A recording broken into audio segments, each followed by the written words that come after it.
Welcome, my brothers and sisters.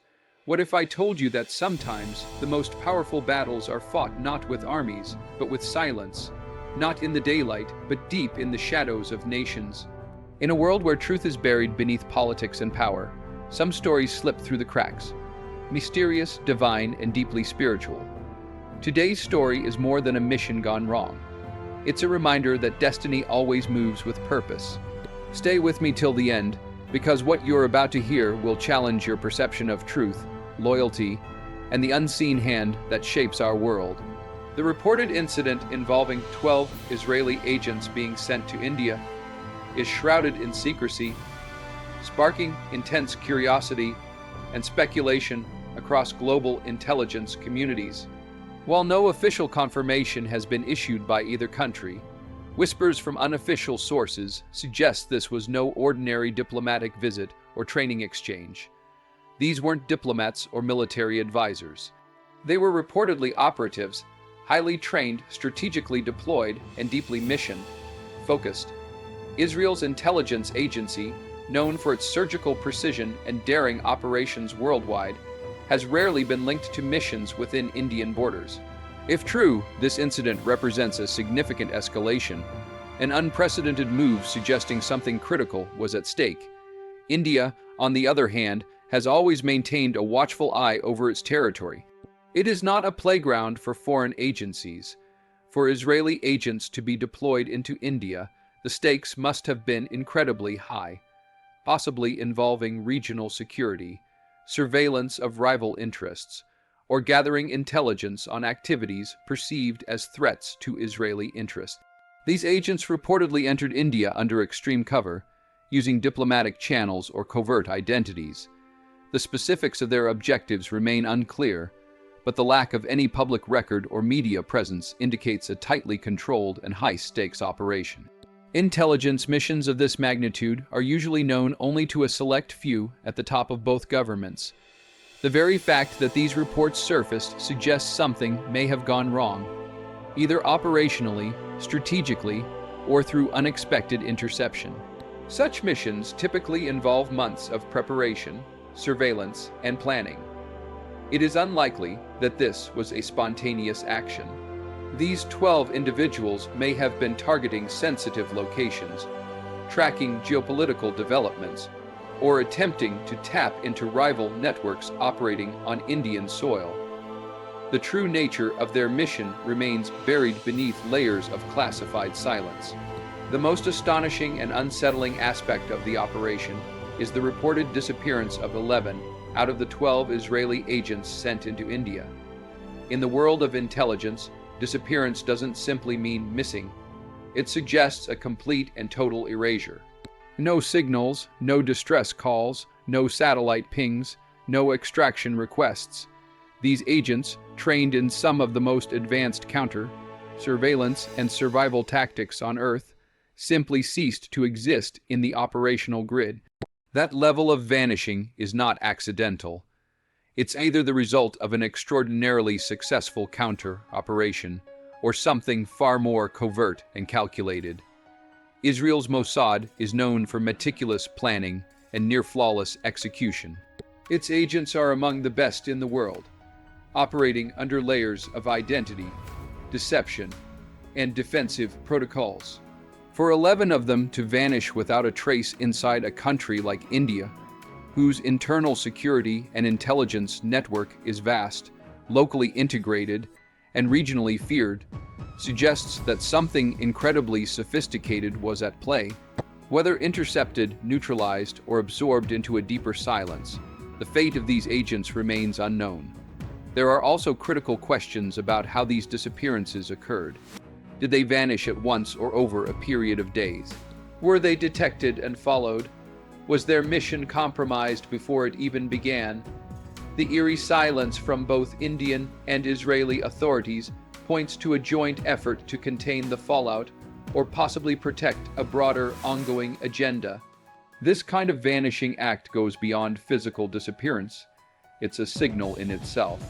In intelligence language, when 11 highly trained agents drop off the map without triggering alarms, It means they either walked into a trap they couldn't see or became part of something they were never briefed on. It's a void that raises more questions than answers. India's intelligence apparatus is vast, deeply rooted, and highly adaptive. At the heart of it lies the Research and Analysis Wing RAW, the country's primary external intelligence agency, known for operating quietly but effectively across multiple continents. Alongside RAW, the Intelligence Bureau IB manages internal threats with a complex network of operatives embedded in nearly every corner of the country. Unlike many Western-style intelligence frameworks that rely heavily on technology and centralized operations, India's intelligence system is an intricate fusion of high-tech surveillance, human intelligence, and decades-old local networks that operate with remarkable precision. India has historically dealt with a wide range of threats: cross-border terrorism, cyber espionage, insurgency, and foreign intelligence infiltration. This has compelled the nation to create an intelligence structure that is not just defensive, but preemptively strategic. Operatives often come from diverse backgrounds, blending seamlessly into local populations. This gives India a significant edge when it comes to tracking foreign operatives, even those who are trained to operate under deep cover.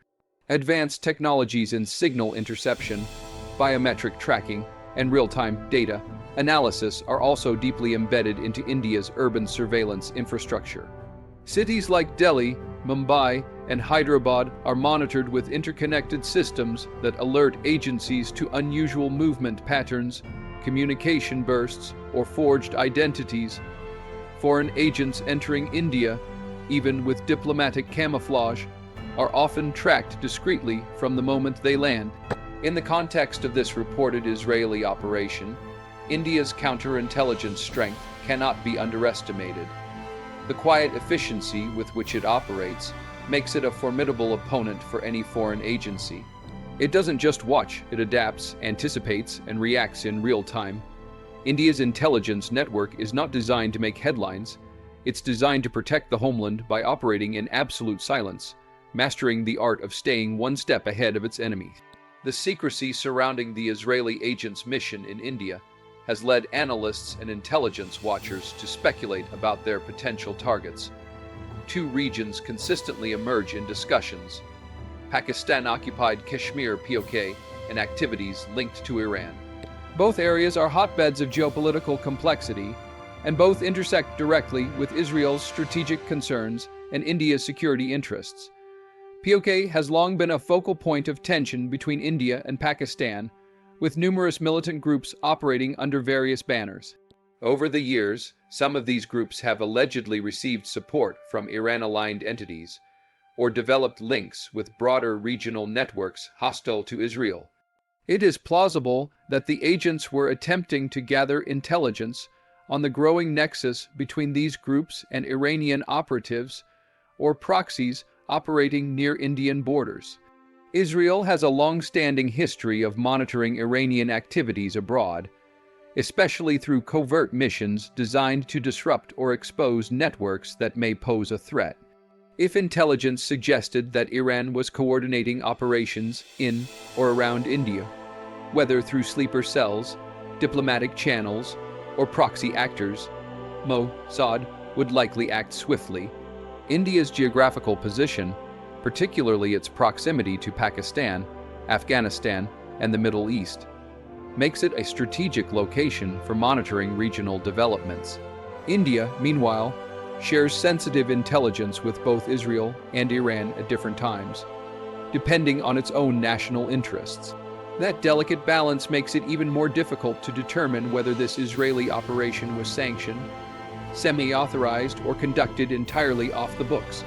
If the mission involved deep reconnaissance or the interception of weapon shipments, communications, or financial trails linked to POK or Iran-backed networks, it would explain the level of risk involved and the abrupt disappearance of most of the operatives. These speculated targets reflect a broader chessboard, one where the moves are rarely visible, but the stakes are always deadly serious. India has earned a global reputation for maintaining a firm, calculated, and often silent approach to foreign intelligence operations on its soil. Unlike some nations that publicly denounce or expose covert foreign actions, India often handles such matters with decisive internal mechanisms. If unauthorized agents are discovered operating without official coordination, India is known to respond swiftly, using methods that prioritize national security over diplomatic formalities. Over the years, India has developed and refined a strict zero-tolerance policy toward foreign espionage. Its response is not always visible in public records, but outcomes often speak louder than official statements. Whether it involves quiet deportation, secret detention, or even covert neutralization, the country takes any intrusion by external agencies as a direct challenge to its sovereignty. India does not play political games when it comes to protecting its internal stability, especially with foreign intelligence bodies, even those from allied or friendly nations. This approach stems from decades of dealing with complex threats across border terrorism, cyber warfare, smuggling networks, and ideological infiltration. India's security doctrine does not separate state and non-state threats when it comes to defending the homeland. Any operation carried out without Indian oversight, even by a close ally, is seen as an unacceptable breach. In the context of the Israeli agents, if they were indeed operating independently outside the bounds of official Indo-Israeli intelligence cooperation, it is entirely within India's strategic playbook to intercept, contain, or eliminate such threats without public attention. India's intelligence and security forces work under layers of classified protocols, enabling them to act swiftly and silently when unauthorized movements are detected. India doesn't issue warnings to intruders. It doesn't make noise, it acts, corrects, and continues without making headlines. That is the core of its no-nonsense policy, rooted in history, driven by discipline, and executed with unflinching resolve. In modern espionage, the battlefield has expanded beyond physical borders into the realm of cyberspace, and few nations understand this evolution better than India. The suspected operation involving Israeli agents likely blended traditional human intelligence with advanced cyber tactics. This dual approach is increasingly common in high-stakes missions where physical infiltration is supported by digital penetration targeting networks, surveillance systems, communication hubs, and encrypted databases. India has invested heavily in building a cyber intelligence infrastructure capable of monitoring not just domestic activity, but also foreign actors operating under the radar. Its agencies use artificial intelligence, data mining, and behavioral pattern analysis to detect unusual signals and anomalies in digital traffic. If the Israeli agents were attempting to hack into Indian or regional networks, or even to plant digital surveillance tools, India's cyber defense systems could have detected the intrusion and responded preemptively. Simultaneously, human intelligence remains at the heart of India's defensive architecture. With networks built across universities, border regions, government departments, and even in sensitive foreign diplomatic zones, India's reach is extensive. These local assets can detect subtle shifts in behavior, sudden appearances of unknown individuals, or unregistered activities in high-security zones. This makes it nearly impossible for foreign agents to operate for long without drawing attention. If the Israeli mission combined cyber infiltration with on-ground reconnaissance, perhaps attempting to map terrorist or geopolitical links in sensitive regions, India's intelligence forces would have viewed that as an imminent threat. And in such cases, action is fast and often irreversible. The interplay between cyber warfare and human intelligence is what gives India its edge. It doesn't just monitor what is visible, it senses what is about to happen. Any unauthorized blend of cyber probing and field activity would trigger layers of response systems, from silent watchers to active neutralization units, ensuring the country stays 2 steps ahead. Out of the 12 Israeli agents reportedly deployed in India, the survival of a single operative raises more questions than it answers. In intelligence operations, especially high-risk covert missions, It's rare for only one agent to survive when an entire team disappears. The lone survivor becomes a focal point, not just for answers, but for suspicion, strategy, and hidden layers of the mission itself. Was this agent meant to survive? In the world of espionage, sometimes one person is intentionally left behind to deliver a message, extract remaining intelligence, or act as a contingency plan. If the operation failed or was compromised, having one agent survive could have been part of the protocol to maintain plausible deniability or gather final intel on the ground. Alternatively, the survival could be unintentional. Perhaps he escaped an ambush, refused to proceed with the mission, or was captured and later released. There's also the possibility that the lone survivor wasn't just a member of the mission, but a decoy, a mole, or an observer embedded to report back to Mossad in case things went sideways.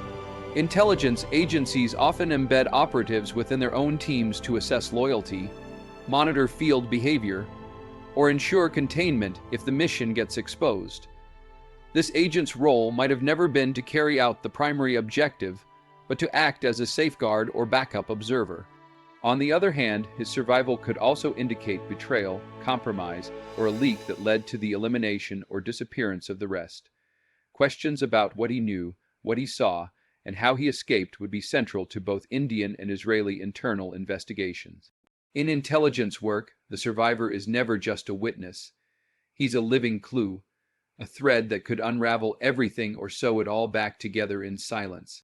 In the shadows of diplomacy and silence of nations, the story of 12 agents, 11 vanished, one left behind, echoes louder than any official statement. It's a reminder that in the world of intelligence, the truth is never on the surface, and power often moves without sound. India has shown that it doesn't just protect its borders.